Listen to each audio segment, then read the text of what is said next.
A very good afternoon, everyone. Assalamu alaikum wa rahmatullahi wa barakatuh.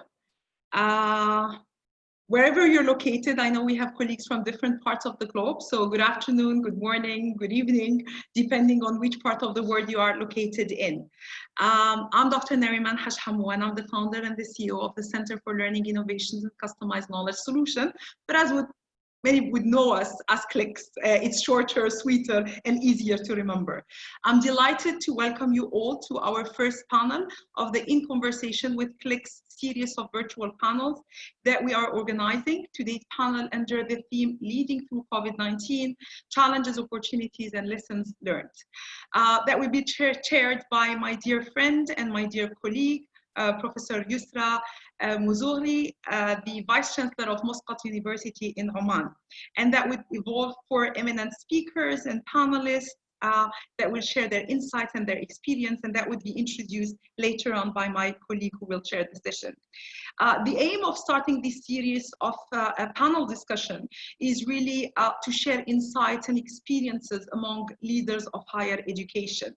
We're hoping to really provide in-depth discussion and insights about planning the future of the higher education sector while capitalizing on what has happened during this COVID-19. I think that we've had a lot of bruises, lots of lessons learned, but there's also lots of opportunities that would open up. We are hoping also to be able to share experiences and basically, learn from another. I think there hasn't been a time where there has been so much collaboration between the sector and across different sectors in terms of sharing know-how and sharing experiences. And that's probably one of the positive things that we're going out with the pandemic from. We're delighted. We are expecting to have more than 250 colleagues, hopefully from 44 countries, including the UAE, Saudi Arabia, Oman, Egypt, Lebanon, South Africa, Croatia, Australia, France, and many other countries. Obviously, we're hoping to the best we can to have an interactive panel. So we will be welcoming the participants to ask questions using the question and answers feature. Just please try to make the questions to the point and short so that we can take as many questions as possible. I would also like to take this opportunity to thank our sponsors for this series of panel discussion, AUF Moyen-Orient. Without further ado, before handing over to my colleague, the chair of our panel today, I would like to give the floor to Mr. Hervé Sabourin, Director General or Director Regional of the Association of French-Speaking Universities, AUF, to say a couple of words. Thank you very much, and I hand over to you, Mr. Sabourin. Thank you very much. Thank you very much, Nariman. Dear colleagues, ladies and gentlemen, welcome to everyone. As the Regional Director of the AUF Middle East Office, I am very pleased to open the first of a new virtual panel series organized by CLIX, Center for Learning Innovations and Customized Knowledge Solutions, and sponsored by AUF, Agence Universitaire de la Francophonie. The aim of that panel is to share opinions and visions about the challenges, opportunities, and lessons learned from the COVID-19 crisis. The period we are facing nowadays, and that we will probably face during the next months, has deeply impacted the whole university system. We can no longer teach as before. We can no longer manage institutions as before. And we need to shape research activities, strategies, and targets in the light of that particular situation. Digital technologies, online teaching and working have been implemented worldwide, requiring at the same time new skills and new competencies for staff, for teachers, and for students. Many challenges are now in front of us, with a key question: how to take advantage of that period in order to find sustainable solutions for ensuring the continuity of university missions. Your opinion and your propositions will be definitely very helpful. For many years, AUF has been strongly committed to supporting its member institutions in the necessary transition to new visions and new practices. and how to enhance the capacity of learners to access, to assess, to adopt, and to apply knowledge using mainly distance learning and digital technologies. That commitment makes all the more sense today. And that's why our agency is so pleased to take part in that new CLICS initiative, bringing the experience of expertise of its network of around 1,000 higher education institutions in 118 countries spread over all continents. My warmful thanks to CLICS, to its CEO, Dr. Nariman Ajhamu, and all her team for our very efficient collaboration. Thanks a lot to all participants for sharing a part of their time with us. Have a nice afternoon. Thank you very much. I will stop, no French. Thank you very much, Mr. Sabourin. And I would like in my turn to thank our chair and our panelists. And without any further ado, I will hand over to my friend and my colleague, Professor Yusra, to chair this panel. Thank you very much. Thank you very much, Dr. Nariman, and thank you to all the panelists as well as the participants who have made today possible. I'm delighted, I really am delighted to be chairing the first in this series of In Conversation with CLICS webinars. I like the idea that together they form a whole the concept of the series of webinars form a much broader understanding of what we're all facing as we all deal with the realities of the pandemic. I think it would be fair to say that we've all been overwhelmed by the number of reports and studies and investigations and things. I tried for a period to dedicate every morning, an hour to read the latest in, how institutions across the world are handling, the pandemic. But there comes a time when you do have to stop and share experiences like this in a session, where we can listen to each other and genuinely understand the challenges that different parts of the world are going through, and the opportunities as well as the lessons learned. And that's the focus of today's session. We're going to touch on a number of points, primarily around how we as institutions have dealt with the pandemic, but then also what opportunities do we see and what lessons have we learned. So maybe just before I start talking about and introducing the panelists, I'll say a few words about myself. So as Dr. Nariman says, my name is Yusra Mzougi, and I'm the Vice Chancellor of Muscat University here in the Sultanate of Oman. We're a very new and very young university. I'm delighted to say that I'm the first female Vice Chancellor here in Oman. So that's, a huge, high point for me. As a new institution, we've only been in operation about 4 years now. We have multiple challenges, challenges that possibly more established institutions don't have, but then we don't have the challenges of the established institutions. However, because we're new and we're very lean, we've been able to respond quite quickly to the challenges that Corona has posed us. Also, because we adopted a technological approach from the very beginning, that's really come to fruition now at this stage in being able to transition to online quite seamlessly. But I'm very interested to hear what other parts of the world and other institutions are dealing with. So. Before I introduce the panelists, being an academic, I always have rules for everything. So if you don't mind, bear with me. I'm going to just share a few rules in terms of this webinar.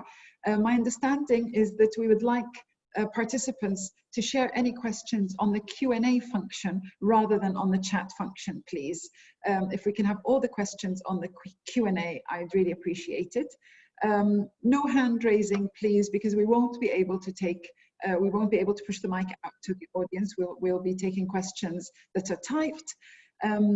We will try to stick to time. So if you can keep your questions concise, and similarly to the panelists, if I can ask you to keep responses concise and to the point so that we can give everybody a fair opportunity to answer. And then if you're not speaking, can I just ask that you mute your mic, just to avoid any echo and all that. And finally, we will be putting some polls out, some questions out to the audience, just to make sure no one is sleeping. So I'll be checking how many people are in the room and how many responses we've got. So please do engage with the polls so that we get an understanding of what's happening and what the views are, and we'll build some questions around that. So that's just in terms of the etiquette, if you like, of this webinar and what we're hoping to do. When Dr. Nariman got in touch with me, and I really am very, very grateful, Nariman, and I'm honored that you asked me to kick off this first webinar. But when she asked me, did I want to chair the panel or did I want to be a panelist, I said, oh, it's fine, I can chair, I'm quite used to chairing. So I said yes.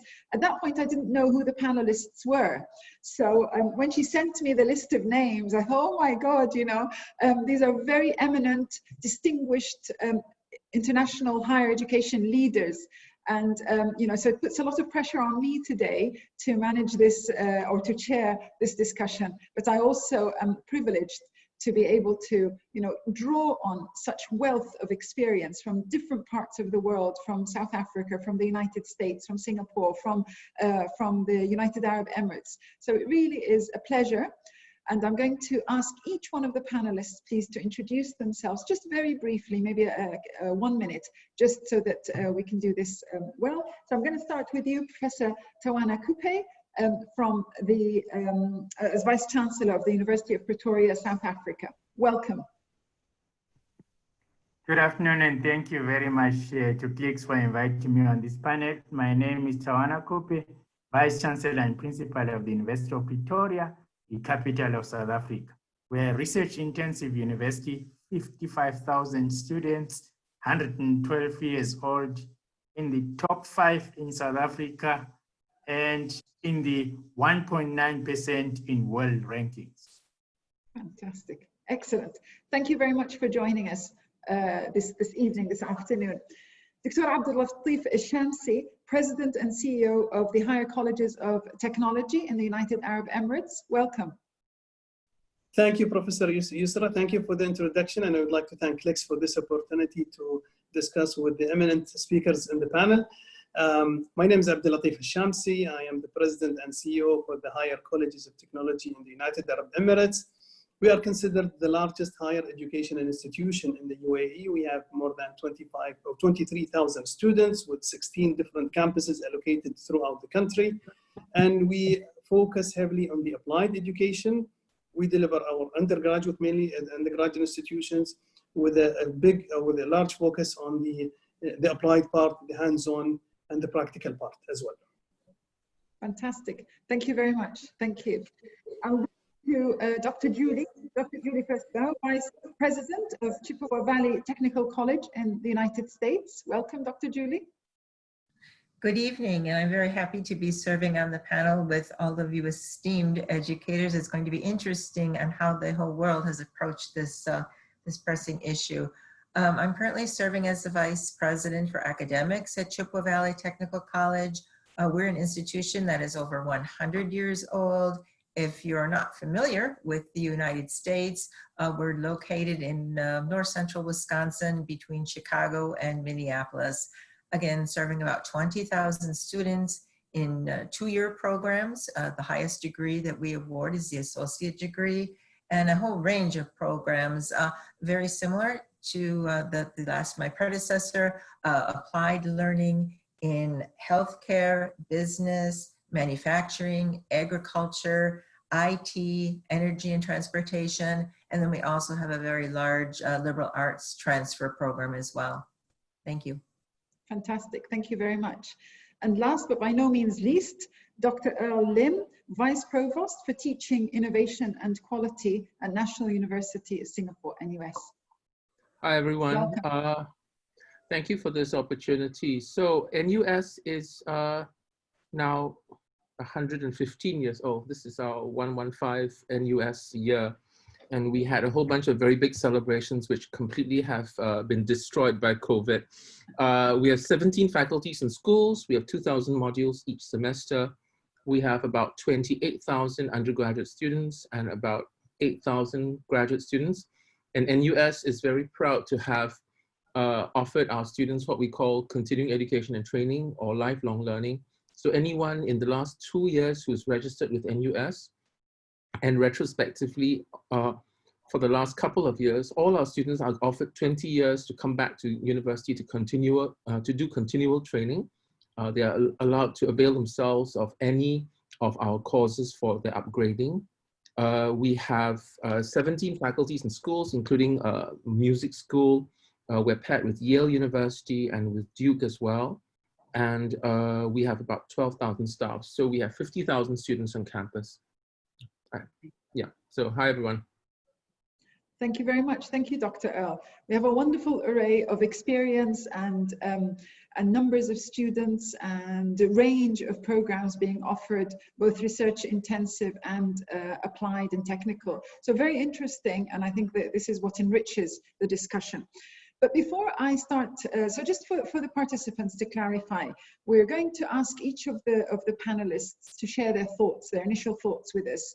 And then we will move into a bit of more of an interactive discussion, and we'll end with an opportunity for question and answers.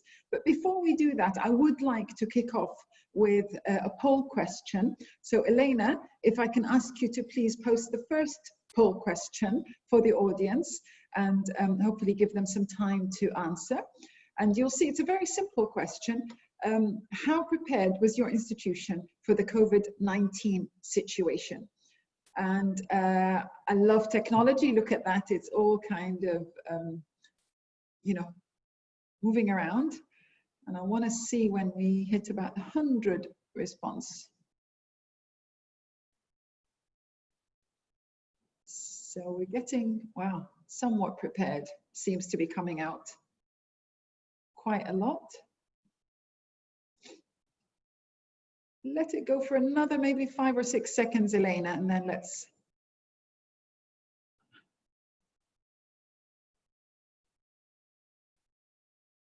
Okay, shall we stop there? I think we've seemed to have settled at a particular, a particular point, right? So you can see there that somewhat prepared is about 51%. Half of our participants say that their institutions were somewhat prepared. Interestingly, about 10% are already online institutions, and 14% feel that they were not at all ready for this transition to online and dealing with COVID on a total basis. So very interesting. I mean, it's not surprising. I would say this is what I would have expected. So great. Thank you very much. At least we know the polls work and the technology works. That's good. Okay, thank you very much, Elena. If we can take that off the screen, please, now. And I will now ask Prof. Tawana to share his thoughts with us around the challenges, the opportunities, and some of the lessons. Let's just start with the challenges and opportunities. How prepared was your institution for COVID-19? So before we do that, maybe we can ask Elena to take the poll off the screen, if you don't mind. And I'll hand over to you, Prof. Tawana, if you can share your thoughts, please. Thank you very much. The University of Pretoria is an interesting university in relation to online teaching. We are primarily a contact and residential university, 55,000 students, one of the largest in South Africa. But we are also relatively a well-resourced institution. So let me give you an example. Last year, we put in 100 million rand, or let's say $10 million to, modernize and strengthen our IT infrastructure. And I'm glad we did so, because then COVID came in 2020. But also historically, although we are primarily a contact face-to-face university, since 1998, we've been experimenting and developing a new model of teaching and learning called hybrid teaching and learning. Some people call it blended teaching and learning. The way this works is that although the students come to class to learn face-to-face, there is a lot of use of online resources within those face-to-face classes, inside class, but also we use what is called a flipped teaching and learning model. Students have to prepare before class, and that preparation involves going online. And actually 96% of our undergraduate modules are online in a substantial and substantive way, not just the name of the course on a website and so on, but teaching resources embedded online. So students have to actually prepare using online and also take quizzes and some assignments in preparation for class. In class, the professors will also use lots of online resources, quizzes, and other related modes. And then that is what we call engaged teaching and learning. Then there's consolidation after class, where again, they have to stay online and actually learn to consolidate what they learned in class using online resources, but also to collaborate with each other as peers and continue the discussion of what happened in class. But also they can also interact with the lecturer on various Q&A sessions on our teaching and learning platform, which is Blackboard Collaborate, but we call it Click Up, which is Click University of Pretoria. We do, before COVID, we assessed this on a very continuous basis. So when COVID came, we were somewhat prepared, but at a higher level of somewhat prepared, not totally prepared, because primarily we are not an online university, but a contact university that uses a hybrid model. But that helped us. So the fact that we had a strong IT platform and a culture and a practice of doing hybrid teaching and learning helped us relatively transition to online teaching and learning better than other institutions on the African continent. So we've been doing a lot of surveys and checking at how people are doing. Later on, I can give you the statistics of the latest survey. How are people actually operating on those platforms? But there was one challenge. South Africa and Africa is a continent of inequalities. And not all of our students had laptops and devices. I thought it was, out of the 55,000, I thought it was tens of thousands. I was wrong in that regard. It turns out there are just under 3,000 or about 2,500 students only out of the 55,000 who needed these devices. So we delayed starting in order to make sure we could assist those students. So we raised money from the university, from our donors, and from even university staff. We created what is called a UP Solidarity Fund to actually assist the poorer students get these devices. So we also, because of our robust IT infrastructure, we create a portal where you don't need data in order to access teaching and learning. And there is no reverse billing, it's zero rated data-wise. So it's free to actually do teaching and learning. Although we found out later on that the problem was the following. Once students were doing tests and assignments, often the telecommunications companies would put us on the slower lane, if you like, because we are not data, we are not revenue generating. So we data packages to be used for tests, quizzes, and examinations. But otherwise, it's free for both staff and students, data-wise, to be able to access our teaching and learning portal. Once you go into our portal using your student or staff, you can go anywhere. You can go to YouTube or whatever. We have had, of course, to block certain sites that were not exactly for teaching and learning. I will not tell you which ones those ones were, but you all know students and perhaps even some staff. So, because lack of data is a big challenge on the African continent, and also not just not lack of data, the cost of data is very high. Because many countries experience telecommunications monopolies, same in South Africa. So the other challenge we faced was our international students. Many universities like ours have international students. At the lockdown, some decided to return to their countries. And now, because there's no international travel, they can't come back. So some have a difficulty accessing our portal, because our portal is a deal between South African telecommunications companies and the University of Pretoria. The same with other universities. So once they are outside the country, they don't have the same access. Although some students, I think in countries where some of our telcos have international operations, we can see students from 20 countries, including in the Middle East, are connecting onto our portal and actually being able to study as well. Then we have two last categories of students who come from poor rural areas without electricity and connectivity. They are not a large number, at the University of Pretoria, but they still exist. So we are sending them hard copy material, and we are using telephone tutoring. Twice a week, somebody will call them and have a lesson with them. We also kept some of them behind when the lockdown happened, because we realized they would have even life problems if they come from poor backgrounds. We are also asking some of them in the last 2 weeks to come back, because we are allowed to return physically. 33% of our students who need lab sciences, they are in their final year, they're doing medicine, they're doing veterinary science. We are a very comprehensive university. We teach everything from agriculture to veterinary science. We're the only university that teaches veterinary science in South Africa, the second one in Southern Africa. So we actually teach for a very huge region. And also, so I can say that we've made the transition relatively easier than some of the institutions in our own country and definitely in our own continent. But this is because we have a long history of hybrid teaching and learning as a philosophical mode. But although we were, as I said, primarily a contact institution. The last thing is mental health and stress. So some students and staff have faced mental health and stress because it's not easy to suddenly transition from a hybrid system into a singular system away from the institution where the IT platforms and the Wi-Fi work very, very well. So we've used our online counseling, peer support, and we have a partnership with a large NGO that does counseling for anxiety and depression. But time is run out for this phase. Yeah. I'll come back with other things later on.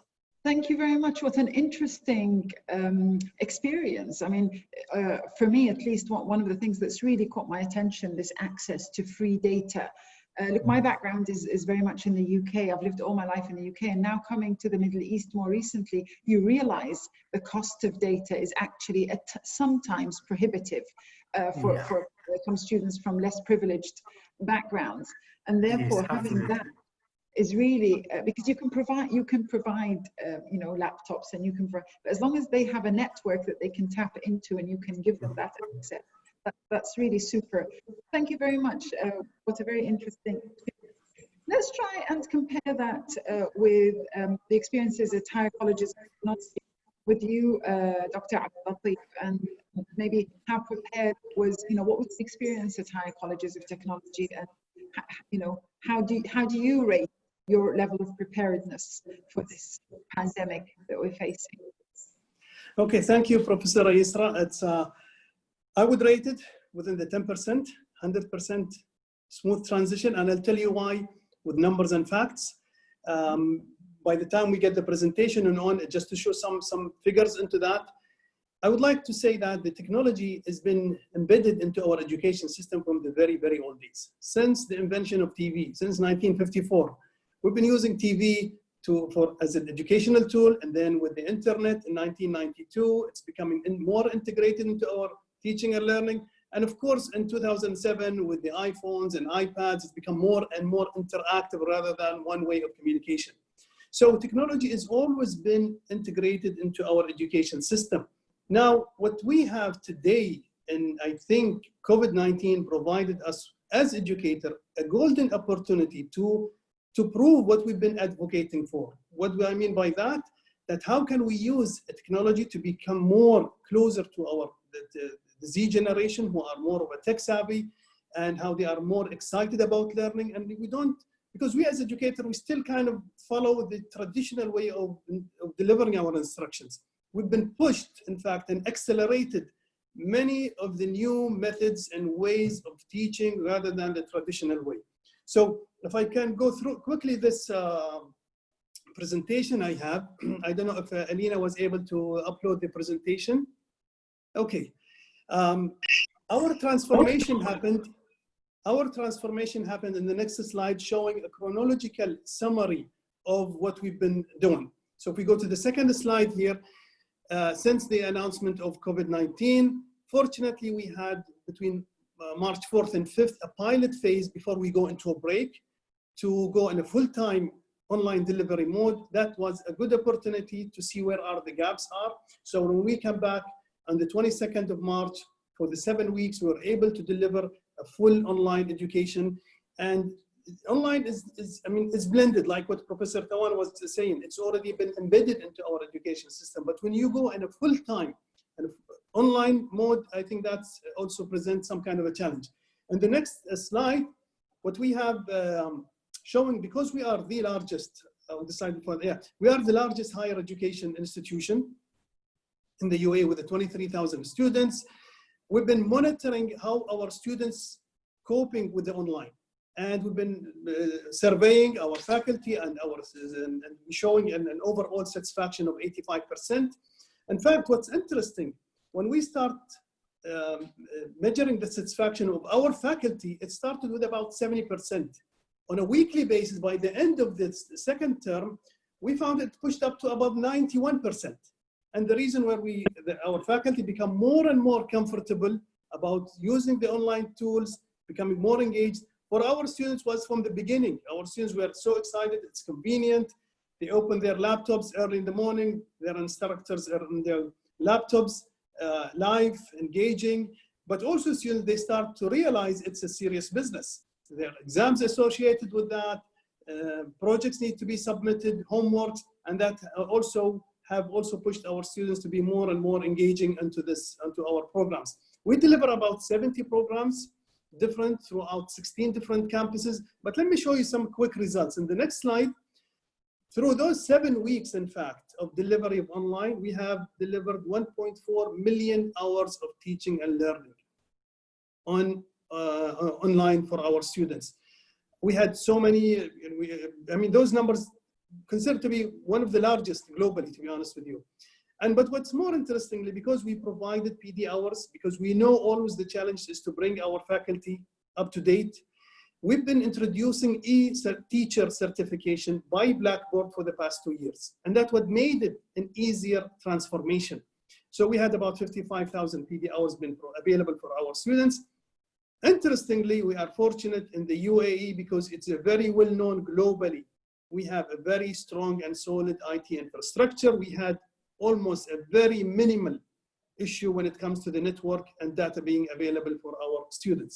In the next slide, I want to show, to complete, it's not only about delivering instruction, it's about assessing. And that was quite of a challenge for all of us.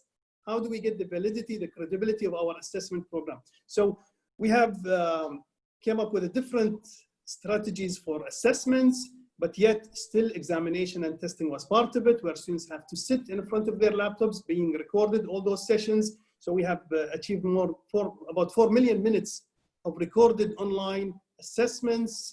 59,000 exams were taken by our students. Again, there were some minor reports where technical incidents were reported, was resolved within 2 minutes. But again, that it helped us just to complete the cycle of our online. In the next slide, we introduced summer, and we want to see how our students are happy with our summer delivery. This year, we had a 20% increase of our summer registered students. We have 15,600 students have registered for the summer. You know what is the greatest advantage? We have 16 campuses. Students tend to register within their own campus. Among all the CRNs being delivered online, we have 51 students registered from different locations at the same CRNs. And that is something very interesting for a multi-campus type of situation. So that's an advantage for the online delivery. And because we are in United Arab Emirates, we give students the option to go whether to a men's or women's campus, kind of segregated. With the online, we were able to achieve nearly 20% of our students with the mixed gender classes. That has also put us in an advantage to be more efficient in providing and delivering our instructions. If I think what makes it next, if we just quickly, I will summarize with the next slide, so I'll give the opportunity for the rest of the panel members also. What we strongly believe and the challenges we face, first of all, we are an applied education institutions. No matter how much we use simulations and apps and animation as part of online delivery, still the hands-on is important. We strongly advocate today for what we call a Persona 4.0 for our graduates. And the Persona 4.0 that we need to prepare our graduates for the post-COVID-19 jobs that depends that they have to be a digital persona. We've seen that through our online delivery of instructions, professional persona, where we have embedded many of the professional certification externally into every program we offer within HCT, and more importantly, entrepreneurial persona. I strongly believe the entrepreneurial persona what will make the difference in the post-COVID-19. We've seen the employment rate is going down everywhere globally, in the private sector, in the governmental sector, in the public sector. Entrepreneurial is what is going to lead the changes, and to embed those kind of skills and competencies into our students. This is what will make us better prepared for the post-COVID-19. So I will maybe stop in this slide here, and I'm sure there are many questions from the participants as well. We'll talk about it later on. Thank you very much, Dr. Abdul Latif. Again, a really interesting experience. I mean, what caught my eye there was the 16 campuses and trying to orchestrate the delivery of online for applied research, applied teaching across such a widespread campus with so many students is no easy task. Even just collecting this data that you have shared with us just now is in itself, you know, a task. So very, very interesting. I've made a couple of points, and for me, you touched on something very, very important around assessment. And no doubt we'll come back to assessment in a minute. Well, I've been told that my voice echoes when I move, and I'm one of those people who have Mediterranean blood in them and has to move when I talk. So I'll try to be very still, but let me know if you still can't hear me very well. So thank you very much for both experiences from Prof. Tawana and Dr. Abdul Latif. I would like to take another poll question now and just see, before I ask Dr. Julie to join us. Elena, can we have the second poll question around research? And COVID-19, I'm asking, has presented multiple opportunities for research, in research. Do people feel that this is a good, you know, do you agree with this statement? Have you benefited, either yourself or in your institution, from research opportunities because of COVID? Has there been funding? What do you think has been the, you know, the basis, if you like, or the outcomes in terms of opportunities for research? Bearing in mind, we're trying to focus on some opportunities coming out. Give it a few more seconds because only 65% of our participants have voted. And the other 44%, I'm going to, not 44, 34, get people to, if we can hit 100, I'll stop there. Okay, so this is almost equal. This is amazing. 43% of our participants strongly agree that COVID has presented multiple opportunities for research, and 47%, just a bit more, just agree.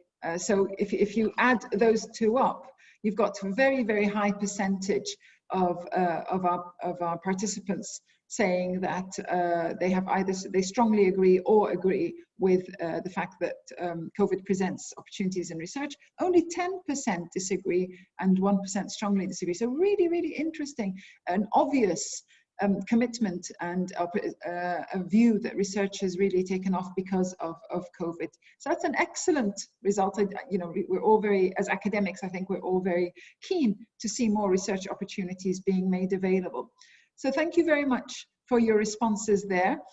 Dr. Julie, can I ask you to share your thoughts about how your institution, completely different part of the world, in the United States, how has your institution fared and how ready were you and what are the opportunities that you see there? Your mic is off, so if you could put your mic on, please.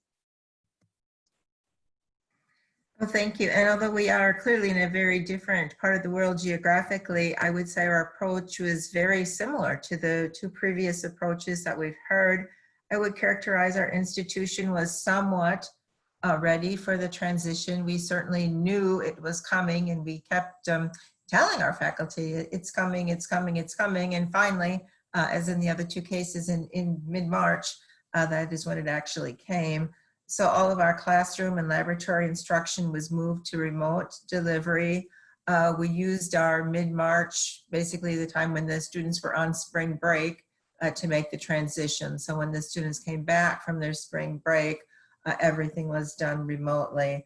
Now, in most cases, this meant online delivery using our learning management system. We use Canvas. We heard the last speaker say that they were using Blackboard. We're using Canvas, very similar. But even that didn't work for some of our programs. We have a very popular culinary program. Well, again, it's hard to actually have the food over the learning management system. So we had our chefs making meal kits that the students would drive by and pick up their meal kits. And then they would make their meals, photograph their meals, and send the photographs to their instructors for critique. So that was rather innovative.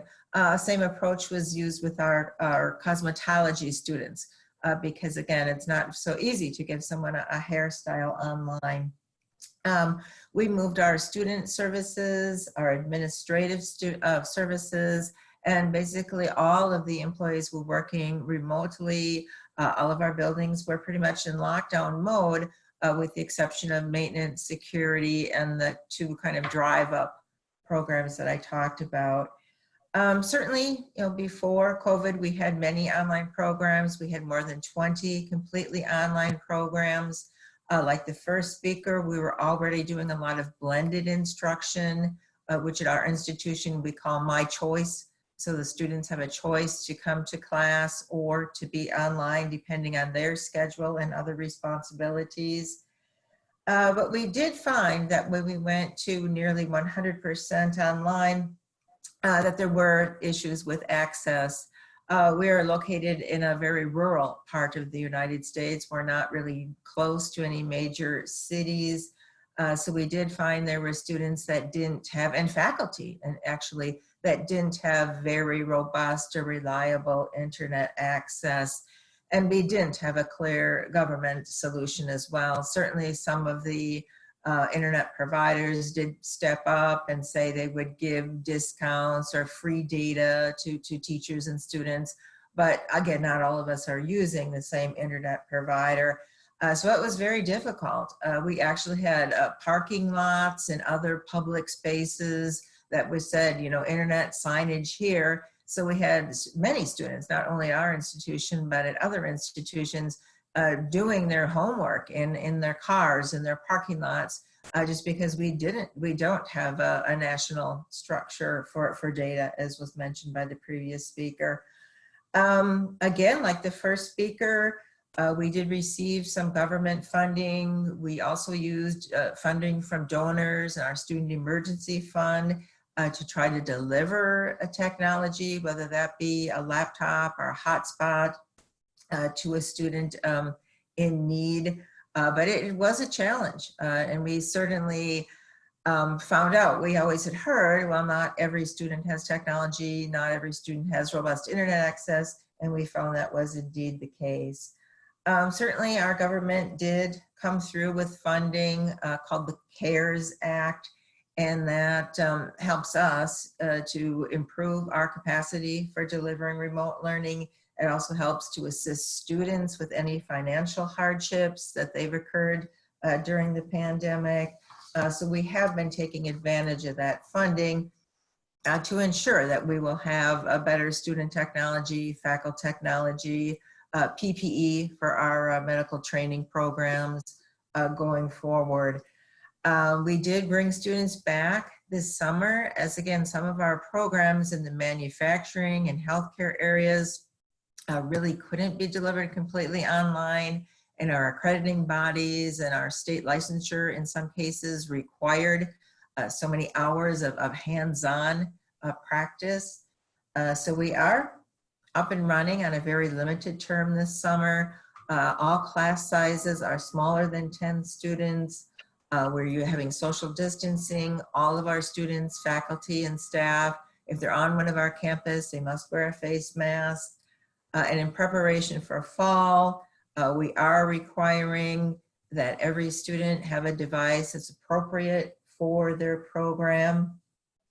So if we end up having to move, either by choice or by chance, to complete remote delivery for fall, we know that everyone will be in a position to learn if we go back into that lockdown or quarantine situation.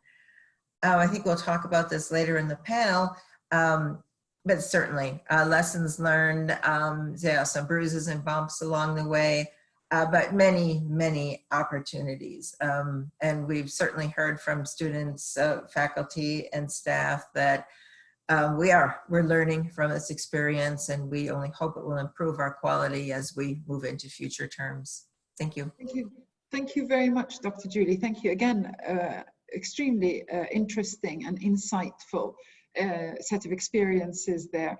They say necessity is the mother of all invention, and I think we're all looking very deep into our innovative selves to find new ways of engaging this, I'm calling it the Corona cohort, because they are, they are characterized by the fact that they have had to live through this, and they've had to learn how to deal with this. And as academics and as leaders of institutions, it's very interesting what you're just sharing about the meal kits and trying to find ways of supporting these students and not stop their learning process. I will hopefully come back to you around access and the fact that you were already set up, but let's give Dr. Earl maybe an opportunity to share his thoughts. There's so much that we could pick up. So Dr. Earl, thank you very much for being so patient and being the last one up, but it would be very interesting to hear the experiences that the National University of Singapore and in that part of the world, what your experiences have been with this transition now. Singapore is a very small island with, we've got two major universities, now we have 5. NUS is the oldest of the universities. Singapore has no natural resources, and we're an island, and we are also very dependent on our neighbors. So NUS has a large international student pool. We heard about COVID, I would guess, probably middle to late January when word started breaking out. And because I'm a doctor as well, we had been discussing it within the hospitals. But I think nearer our Chinese New Year, we then started hearing about how China was having this horrible outbreak. And our worry then was what happens during the Chinese New Year, because we know that people were traveling. Anyway, that's just the preamble to our preparations. But Singapore has gone through SARS in 2003, H1N1, MERS-CoV, a whole bunch of different pandemics. So we've actually been quite used to it in that in 2003, we were completely taken by surprise. Fortunately for us, it didn't really affect our exams too much, but that was when we first realized we had to go online, and we had to take steps to make sure we were better prepared. That being said, it took us another 4 years before we mandated online lessons. So people started exploring online education. In 2007, we started this thing called e-learning week, where we would mandate that for a week every year, all our staff and students could not come to campus, and we had to do online learning. And this was because we felt it was absolutely essential that our students and staff learn how to do online education. So that being said, despite e-learning, when H1N1, when MERS-CoV broke out, we were still relatively unaffected, and we thought we were well prepared. So rather than using Canvas or Blackboard, any of the rest, we have our own LMS. And I would say that we have embraced technology and online education, but we are still not fully online. And many of our academics would revolt if we forced them to go online. So my job actually was created so that we could push more online and more blended learning. And in fact, we're now members of edX and Coursera. We have put out 7 MOOCs on edX. We have put out, I think, 4 MOOCs and 2 specializations in Coursera, and we flip their MOOCs on campus, as well as making our own teachers do their blended learning. So of the 2,800 modules, we have about 500 modules over the years that have gone online. Some have been retired and some new ones have come up. So anyway, we were prepared, but I wouldn't say we were well prepared. We were just anticipating, and we started, we had already started making plans to go online. For me and for us, the fear was online exams, because you realize that I think in the world we do online teaching very well, but online exams and online assessments are not well done. No one has done it well. And so that was something that was quite scary.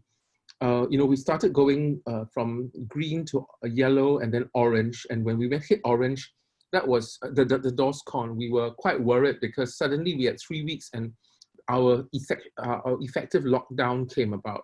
So we had been making plans where we allowed classes of, let's say, 50 in a class, face-to-face, without masks and with masks, then 25 in a physically distant space.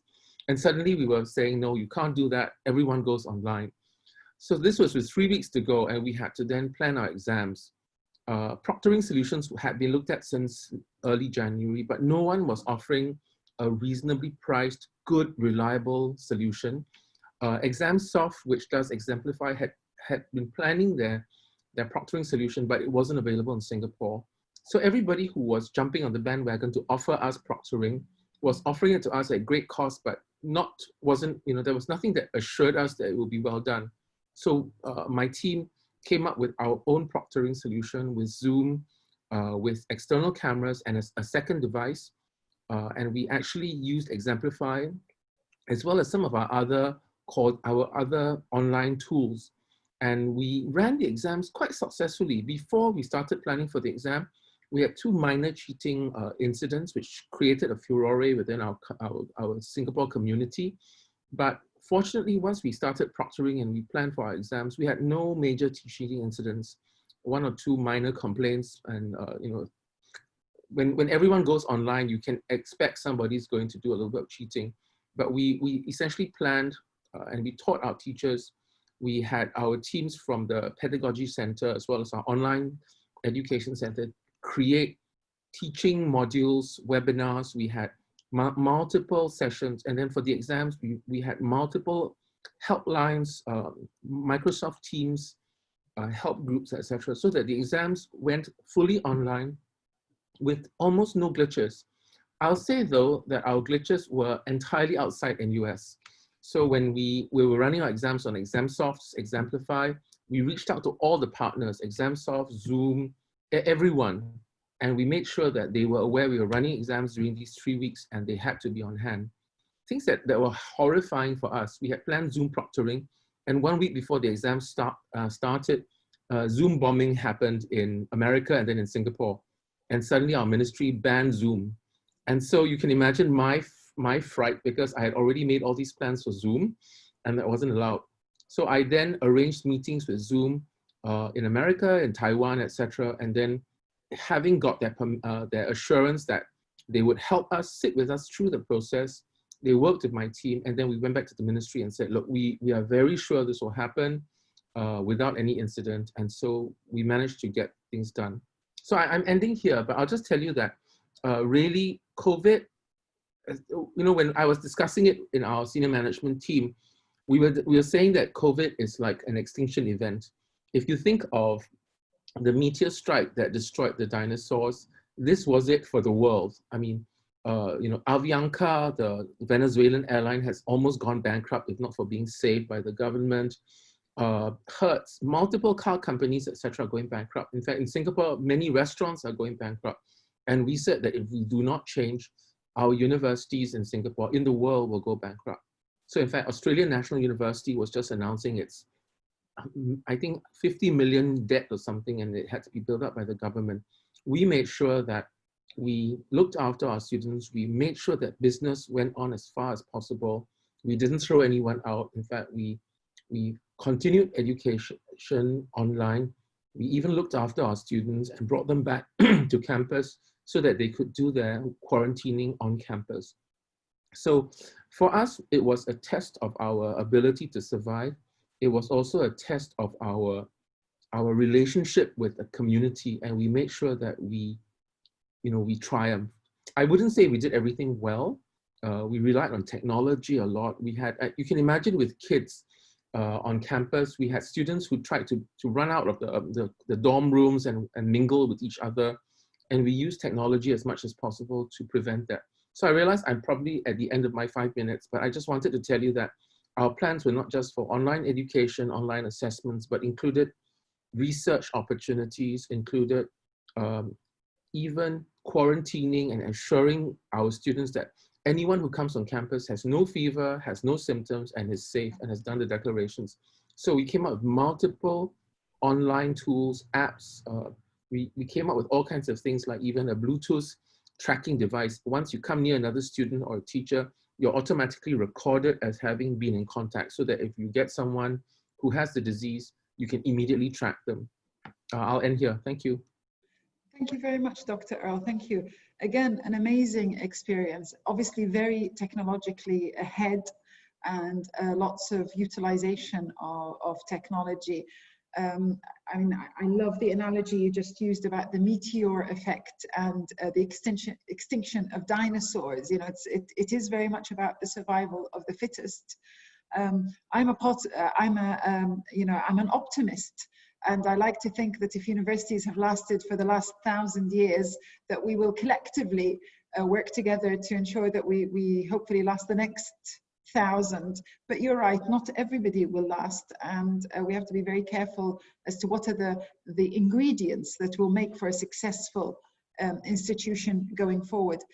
So much is worth picking up from all 4 panelists. I must say thank you very much for being such a good panel in terms of sticking to time. It means that I am still very much on track to pick up some of those questions. Dr. Nariman is doing an excellent job of filtering the questions that are coming in on the Q&A section. But if we don't mind, I'm going to take the last 2 poll questions, I think, because I do think they will be very useful in framing the rest of this discussion. So Elena, can I ask you to put up our 3rd question? And it is about the next steps. We say here, areas of greatest concern going forward for my institution for the next academic year. So as an academic or an academic leader, what concerns you most? Is it online delivery? Is it assessment mechanisms? Is it planning for the student return to campus? Some of you will have lots of international students, and that becomes a concern, of course. And staff and student mental health and well-being. We've talked a lot about physical health, but I actually think the dialogue hasn't covered mental health as much as it could have. Or maybe it's all of the above that keep you up at night. So I'm be very interested to hear what our participants think is concerning, or it seems to be quite equal at the moment, actually, or relatively equal. Lots of people think everything is a worry, and this is why we need to be discussing and coming up with ideas of how we deal with these things. Again, we'll reach 100 responses, Elena, and then maybe take a snapshot there. 100 is about 75%, so that should be quite good. So actually, from the questions that Dr. Nariman is sending me, assessment seems to be a big one. So we'll pick up on assessment in a minute. But then we've got, thank you very much, Elena. We've got all of the above as 42%. Maybe I shouldn't have put that one. That's a catch-all. And then we've got assessment mechanisms as the next big thing. Interestingly, online delivery isn't such an issue. People seem to be quite comfortable with online delivery now and have absorbed what that requires. International students, again, not a huge one. Very, very interesting. So assessment is a big one there. Elena, can I ask you to move us to the 4th and final question, and then we can use those as a basis. Sorry, could I just make a comment though? Please, Online delivery actually it's a very vague term, and I think it's not difficult for many people to say that they just convert their lectures and record them online. You can use apps like Panopto, you can have a CCTV in the classroom. And I think one of the things that really all educational institutions have to struggle with is how to to reliably and authentically convert what is normally a face-to-face session into an online format that works, because just delivering it to camera is basically still a lecture, and actually many people struggle with online content, communication and interaction. So I think although we say with confidence we do online well, or that we're not worried about online delivery, I think online education is still not perfect. It's okay. And that's why I made the comment that online assessment and exams are still the way forward. When I was talking to our colleagues, our Vice Dean of Science made a comment that, no matter how much we push for online, even in COVID times, we need to worry about authentic assessment. You can't create a biologist by having them watch David Attenborough on YouTube. And so that I'm sorry for interrupting, but I thought it was an important point to make, because I think it's something we will struggle with. Very valid point. Thank you very much, Dr. Earl. Very, very valid point. I think I would agree with you completely. I think from a pedagogical perspective, writing a module for online delivery and writing a module for face-to-face delivery take completely different shapes and guises. And therefore, if we just take what was supposed to be delivered on a face-to-face setting and just plant it into an online platform, it's not going to work. Of course it's not. And I think being aware of that is very important. But we'll come back to that in a minute. There's a lot to pick up there. The final question: international higher education leaders will face future challenges like COVID. What is the most important lesson you have learned from this one? What is it that you've learned? Is it about the investment in technology? Is there something around in the importance of financial liquidity so that we can come through times of severe times like this one? Staff training or future planning? And interestingly, liquidity, financial liquidity, doesn't seem to be featuring very highly at all here. So I'll take this statistic back to my board of directors on Wednesday and share with them this. But there's a lot around investment in staff training, future planning, but technology seems to be, just pipped it there at 35%. So excellent, really quite interesting responses. I really would have thought that I was expecting financial liquidity and financial position to come out quite high there, but obviously not such a great concern, more around training and planning and technology investment. Fantastic. Wow. Thank you all very much for your responses. There's a lot of rich material to pick up here, but maybe if I can take those questions and pose them to our panelists, particularly around assessment. I think maybe we start from that point, around assessment and some of the challenges of assessment online. We've all seen a spike probably in collusion and plagiarism. How are we dealing with it?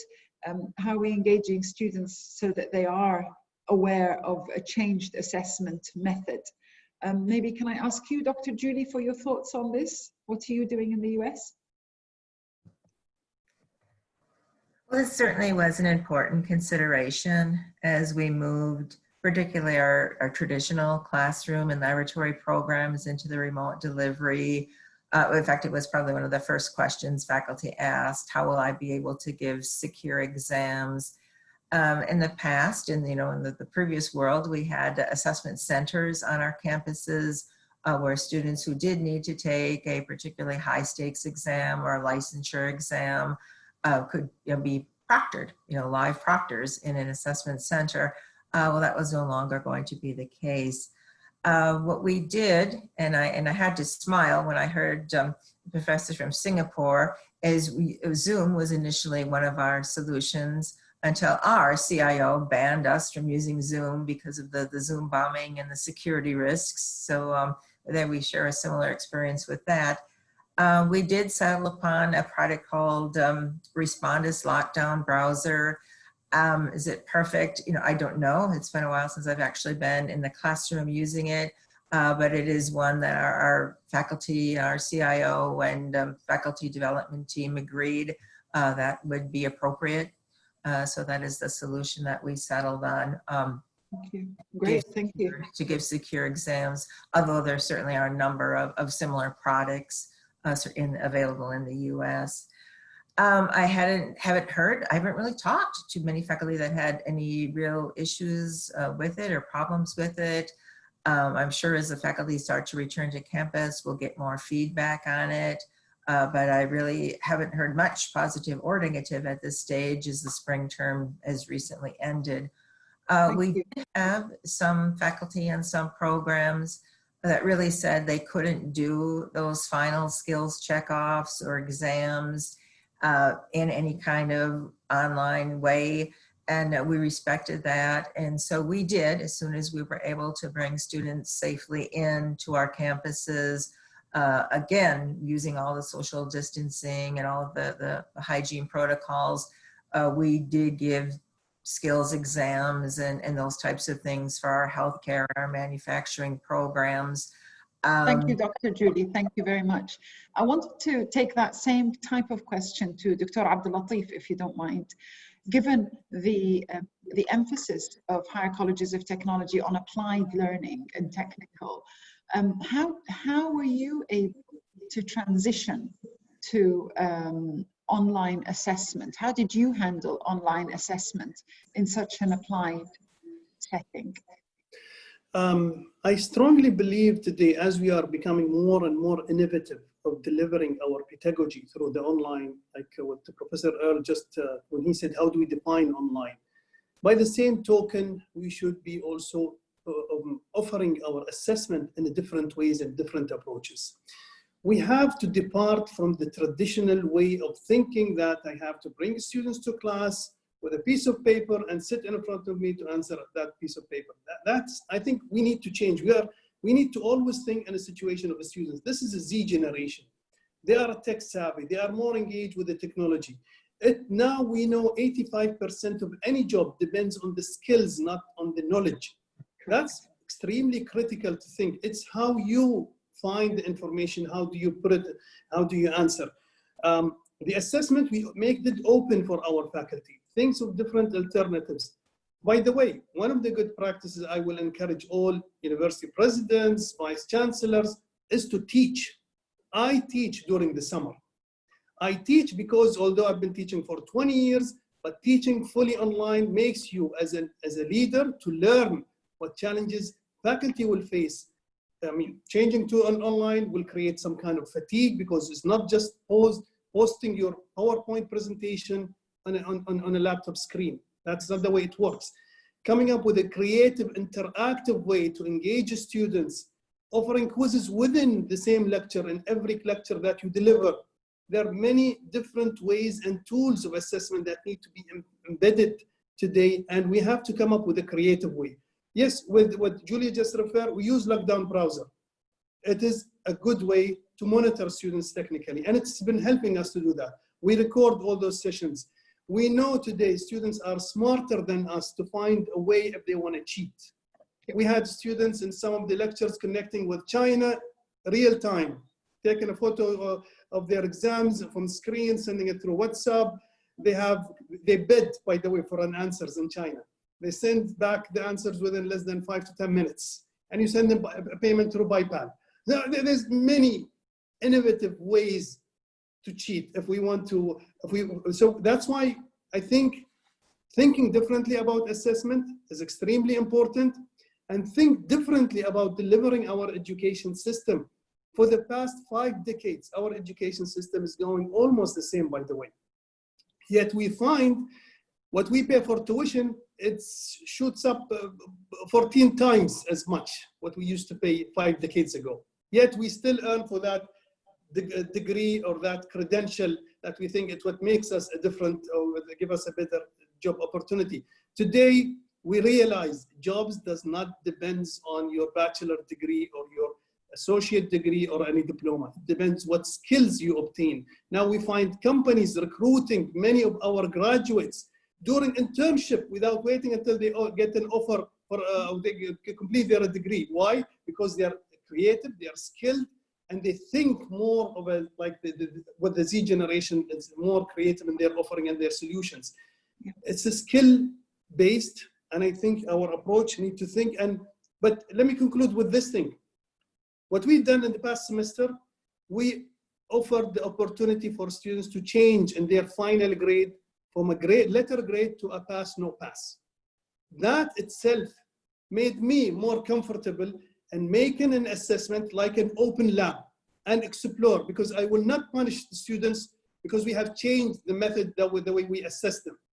So students have a choice, and instead of getting a letter grade to get a pass or no pass without impacting their GPA.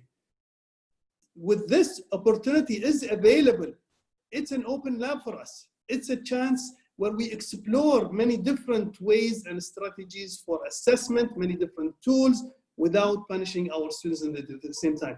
That's why it's a golden opportunity. That's why what we have achieved, we're going to capitalize on it in the very near future.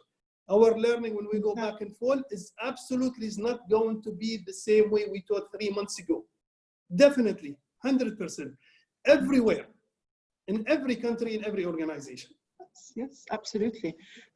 Very, very interesting. I really like this idea. It would be very good to maybe touch base on that and find out the kind of the technicalities around this pass, no pass, and the option to go with that, because that sounds like a very interesting and allows for so much flexibility for both the students and the staff involved.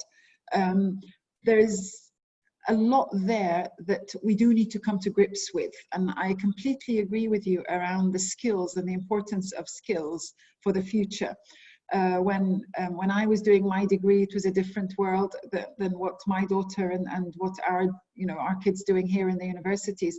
And for example, what we're doing here at Muscat University is we've introduced the very first time in Oman a year-long placement, because that's the only way we believe that students will learn. It's a recognition that we're taking a page out of your book and the higher colleges of technology and saying, look, we can't teach everything inside the university. You're going to have to go out and learn it in industry.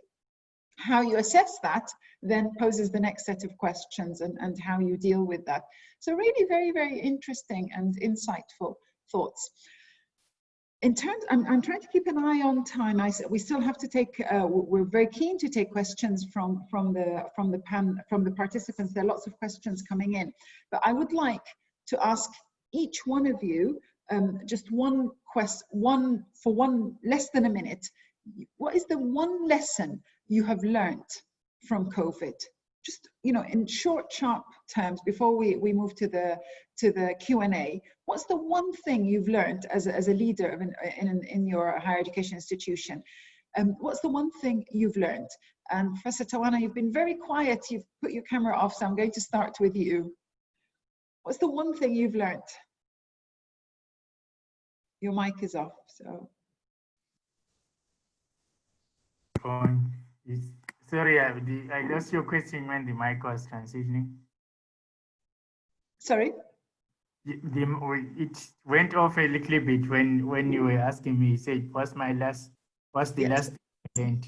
In a nutshell, in a very short, concise response, what's the one thing you feel you've learned most as a result of COVID in terms of your obviously professional role?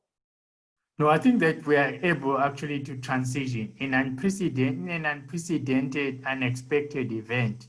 Our management systems and our technology are such that we can transition credibly. There will be some difficulties and challenges at the beginning, but we have such a management system and team and technology that we can smooth out those challenges and those glitches at the beginning and relaunch, and that we should actually be much bolder in our online, even bolder in our online offering than we've been. Because I think 2 decades of working on it, we were being tentative, we were just making it complementary to our face-to-face teaching. So now what we're going to do is you're going to see an explosion of what we offer online, and even more and more use of hybrid, including in assessments, and including, by the way, some of the stuff where I didn't talk about research, where a research intensive. We've learned to do quite a lot of some of those research things with some of the things you can do on. Thank you. do not require labs to be able to do it. That's great, thank you. There's obviously, it's the trust that we can do this, that we can transition. Very important point. Thanks a lot, Prof. Joanna. Can I ask you, Dr. Earl, or Professor Earl, sorry, what your one, very concise, one lesson that you feel you've learned because of this COVID? Hi, sorry, I wasn't sure whether I was on mute. It's an opportunity. I've been doing technology in education for the last 4 years for the university, and at a different in a different capacity before that, and we've been pushing slowly towards it. But with one fell swoop, COVID has completely changed everything. Now everybody explores online. People are welcoming of it. I had wanted to put up my hand earlier, so if you don't mind, let me just have 1 minute to make a comment.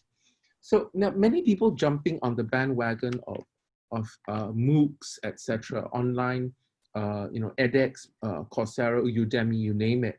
And it's actually something that I'm struggling with. In fact, I'm appearing in an edX forum in a few days' time because we've been discussing how NUS's edX offerings play into our roles.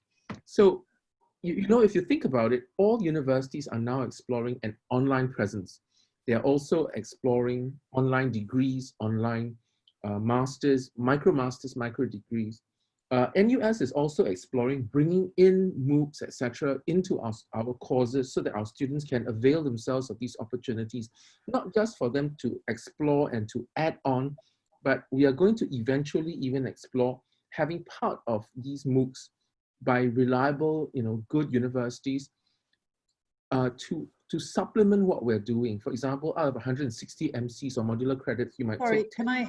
I'm sorry, Dr. Earl, I'm going to have to stop you there. I'm just conscious of time, and the list of questions keeps growing as we're talking.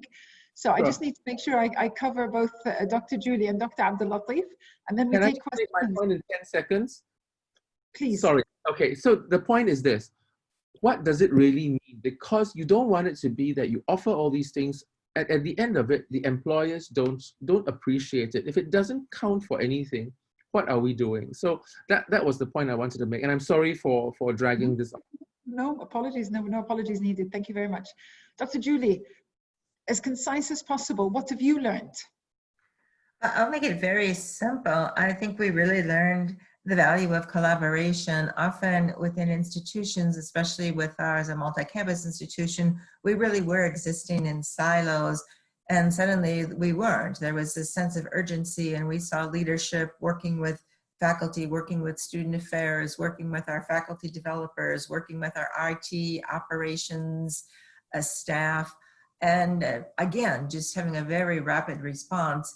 Things that we had been, quote unquote, studying and piloting for a long time, like personal devices and secure testing solutions, all of a sudden they were implemented. So it showed, I think, the value of certainly collaboration and having that sense of urgency to serve the students. Great, thank you very much. And same question to you, Dr. Abdul Latif. I strongly believe that what we are moving next toward definitely the blended learning, and that will make a big impact in increasing the capacity of our students. The lesson learned is that we can deliver quality education system blended with a less cost for our students. It's about time. We don't need the footprint of our students to be 5 days a week in our campus. A couple of days a week, making sure that they pick up the hands-on skills, the competency that is needed. But on the other hand, we can open the capacity for the theoretical lectures that can be delivered online, anytime, anywhere. It's an Uber-like education, and that will be available for our students at less cost, and we don't need to have this many classrooms in our campuses. We need to do more of labs, workshops, social activities, entrepreneurial activities, and less classrooms, and let the classroom be online available all the time for our students. Thank you very much, absolutely. I would maybe throw a question because it's related and it's come in from one of the participants around the role of regulators in helping us work through and create the right guidelines and policies as well as directives to allow us to operate in this. would anybody like to share thoughts around how we can work more closely with regulatory bodies to help us work through this, or if somebody's got some ideas around experiences of how this works better? Because at least in this part of the world, online is still not as welcome as in other parts of the world. Professor Yusra, let me make a comment here. Typically, honestly, no matter how innovative we are in our pedagogy, in our delivering, in our assessment, what pull us down are regulators. The accreditors are very traditional thinkers, unfortunately. And we have to debate with them all the time that we are still having a good quality of education, that we don't need to do things, we don't need to, in terms of the credit hours, the qualification of faculties, number of time that these students have to spend. So it has always been debatable. In the United Arab Emirates, at least we have an announcement was made, if the online delivery of instructions of any specialized or any course specifically is less than 50%, that's not considered as a substantial change. So it is acceptable to be done within the institution. If it's above 50%, we have to go back to the regulator to ensure that it's within the accreditation standards, and we have to obtain that approach. That's my comment. So the trick is to keep it below 50%. Yes. Okay, and I'm going to try and take some questions that the participants have posed. And boy, we could be answering questions all night. So I'm going to work through. I think some of them we've touched on. Others I'll try and pick up now. Maybe this one for you, Professor Earle. There's a question here. What are the ingredients to avoid extinction of universities as we know them now? What do we need to do to avoid extinction, Dr. Earle? Difficult question. You might not see me next year because I might be extinct. I think innovation, looking at what's out there and running it through. Don't accept everything. This is really an opportunity. So research-wise, the obvious things would be coming up with research on COVID. But think of the things that we are looking at now, how we can redefine assessments, how we can redefine online education, what makes blended learning useful. Just to sort of add on to the point that Dr. Abdul Latif was making earlier, Singapore is very lucky in that our regulators, so to speak, are the Ministry of Education, and they're usually in line with us. The professional schools within our university have their own regulatory bodies, and those are difficult. But another very important obstruction to innovation might well be the students and the parents themselves. So I was talking to Hong Kong University's vice president a couple of weeks ago. During the riots in Hong Kong, they had to go online, or they had to close down. And then with COVID, they had to close down again. And what happened then was the students are now demanding money back. We are even getting, I'm sure you're all facing the same thing. Our students are writing in asking us, can we get a discount? And we're telling them, look, it's costing us more to make it a good online assessment for you, an online experience for you. We are investing in new tools, and the materials that we're teaching, the brains that go behind this are just as good. But my prediction is it's not going to be the regulators that will kill us. It is actually the parents and the students who will say, why should I come to you when I can go to edX and get a micro degree from here? And that's why I made that comment earlier, despite knowing that I was taking up so much of your time, that one of the things that will make universities extinct is these online tools, because it might in fact make education extinct.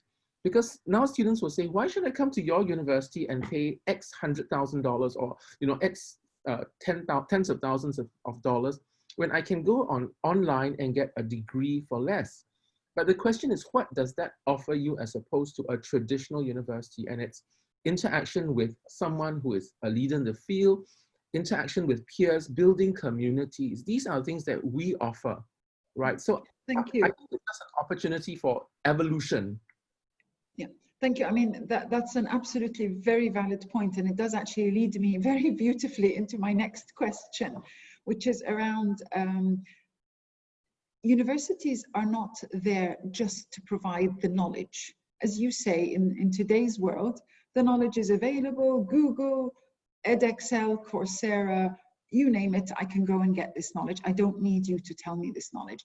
But actually what we provide, I hope, is a platform for social maturity, I like to call it, so that particularly in our parts of the world where students have been quite sheltered and are not as exposed, the 3 or 4 years in university plus wherever possible the internship or the placement here really does provide an opportunity for growth and development, maturity. How can we, and this is one of the questions that's come in, how can we, thinking of this return to campus in September/October, how can we recover some of that while maintaining the requirements of social distancing and the needs of blended learning? How can we still ensure, to avoid this, can I have my 20 and 25% discount? How can we ensure that we are keeping the students engaged in above and beyond just the knowledge? So Professor Tawana, given your background and the breadth of student numbers and obviously the research aspect as well, can you share your thoughts there with us?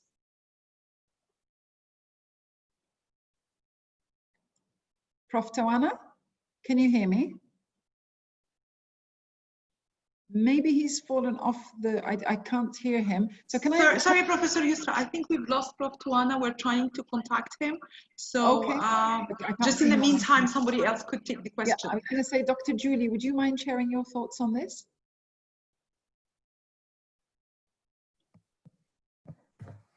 I'm sorry, no, I forgot the question. We lost him. No, sorry, it was about how can we compensate, if you like, the students for the interaction and the social maturity element and the social interaction element of the student experience and the student journey, whilst maintaining, the blended and the physical distancing and all those aspects that we have to observe come September, October.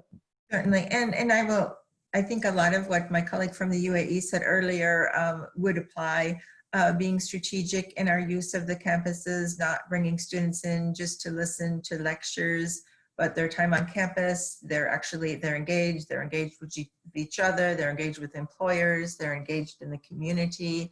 Certainly at our college, we focus on core abilities, critical thinking, integrity, communication, diversity, beyond the theory that they receive in the classroom. So I think we're going to have sort of a fresh approach as we look at the fall and think about that exact question. How do we make this a value-added experience over them just being at home, taking an online course? Fantastic, thank you, absolutely.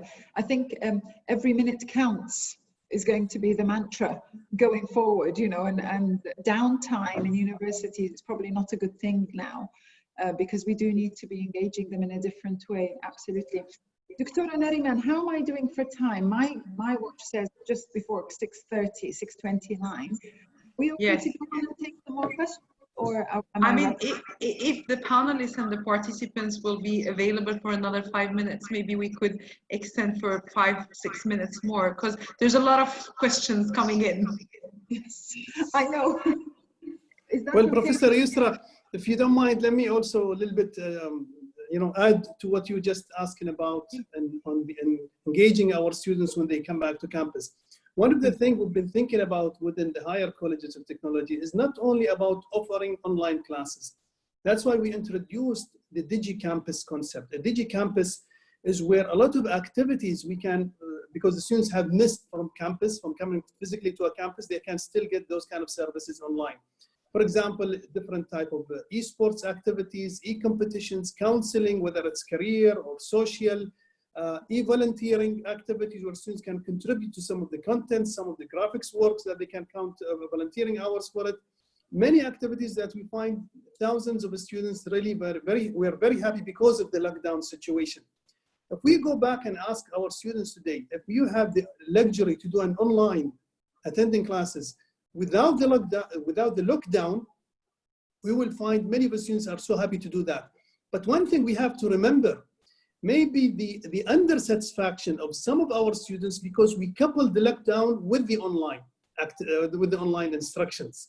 So the students, for example, has the luxury to stay in a Starbucks and attend a class or go to with their friends and colleagues anytime. They will be so delighted to have that kind of opportunity rather than having to stay home.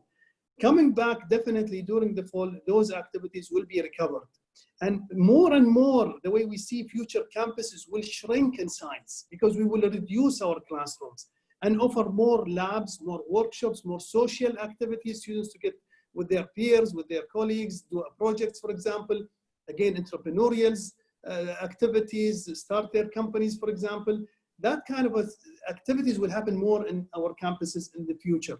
And we will find our campuses becoming less in size, more online for the theoretical and instructional part, more hands-on and competencies that again will bring their, the social part, it can be recovered by coming less to a campus, not necessarily every day the way they used to. Very, very valid point. I like this idea of combination of lockdown and online. We don't know which one had most effect. I was having, just sharing our experiences here at Muscat University, I was having meetings, I try to have meetings twice a year at least with the students, and I was having meetings with the undergraduate students and then separately with the postgraduate students, and I was so proud of their reflective abilities when I asked them about their experiences of online. What they were saying was, it was very good, but so I said, what was the challenge? And they said the biggest challenge was discipline. We need to learn to be more disciplined. And I think that's a sign of great maturity and understanding that they own their learning journey themselves. And that's a big shift, particularly in this part of the world.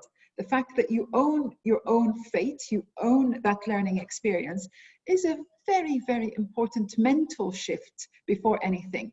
This is mine and I have to look after it. So I was very, very proud of them and of the responses. They were very, way above their years, I have to say. So very proud of them.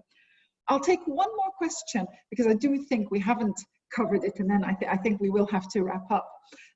We haven't covered this question about, we've talked a lot about students and how they've dealt with this, but there's a question here around how staff have dealt with this challenge. Let's be honest, we've got, the students are digital citizens. They are citizens of this digital world. And some of our staff may not be citizens, they're immigrants into this technical world. How can we as institutions ensure that, that we have enabled the staff to keep up with the students, not the other way around? How are we preparing staff for the necessities of it was a stopgap. March to June, July was a stopgap. We did what we did and we've got it there. Now, going forward, how can we ensure that all staff, no one is left behind? Some people have been doing this for 25, 30 years in the same way. How can we make sure that they're moving into this new world? Anybody want to share some thoughts there? Earl, Dr. Earl, do you want to share your thoughts there? What we've done is to acknowledge that everyone has value, and we should not drag people in.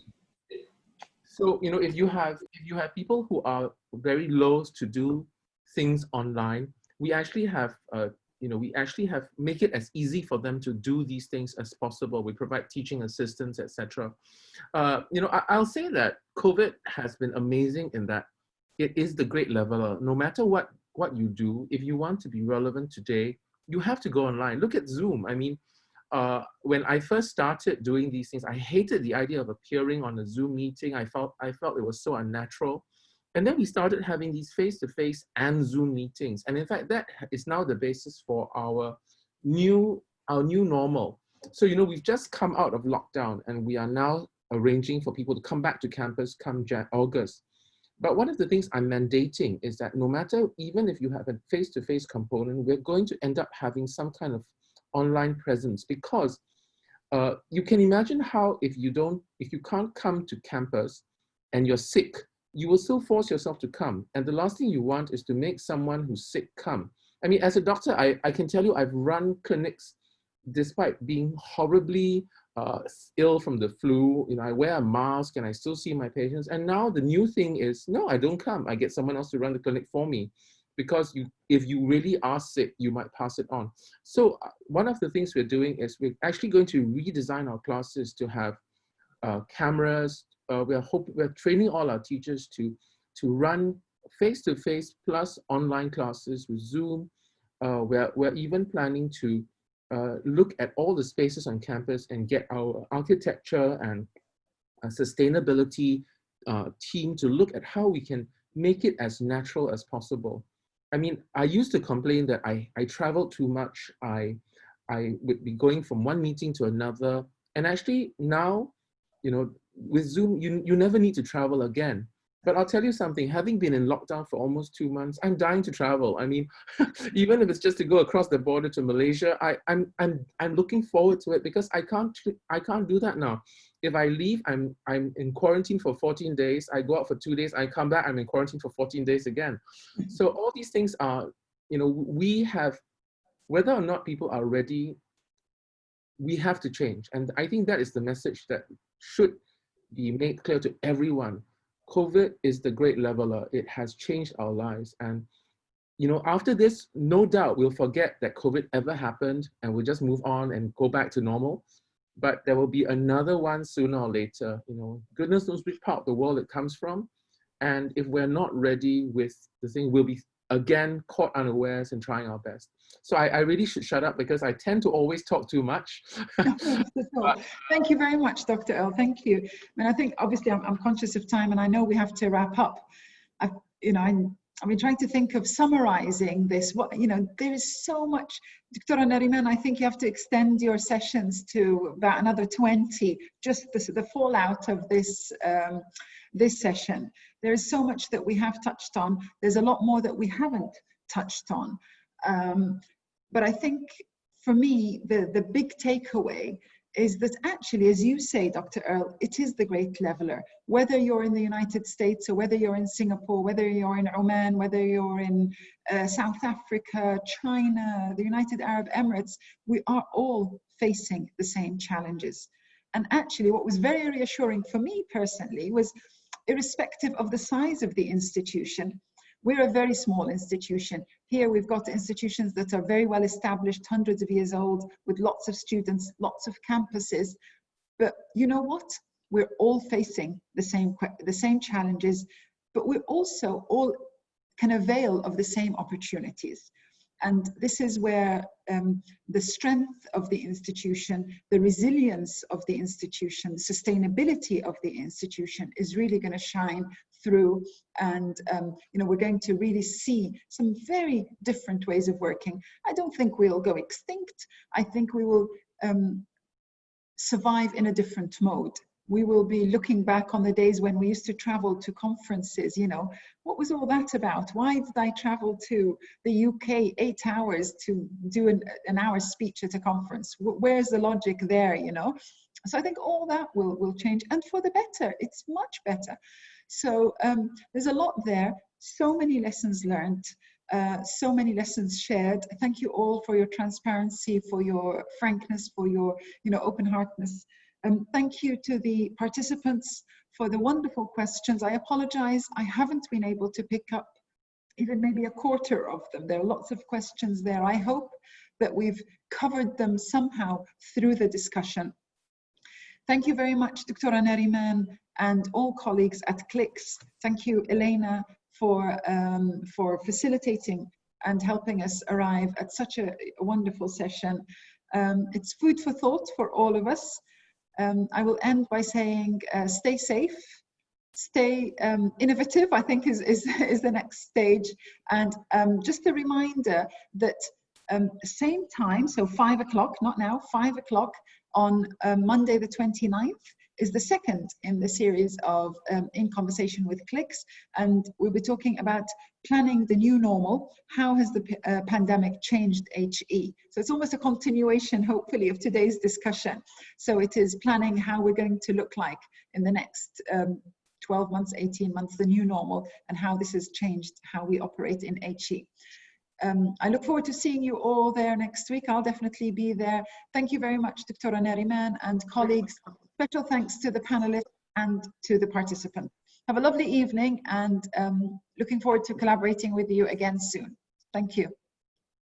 Thank you very much to everyone, and have a pleasant evening. Thank you to our panelists, to our participants. And we see you next week, hopefully, inshallah, same time at 5 o'clock. Thank you. Ma salama. Thank you.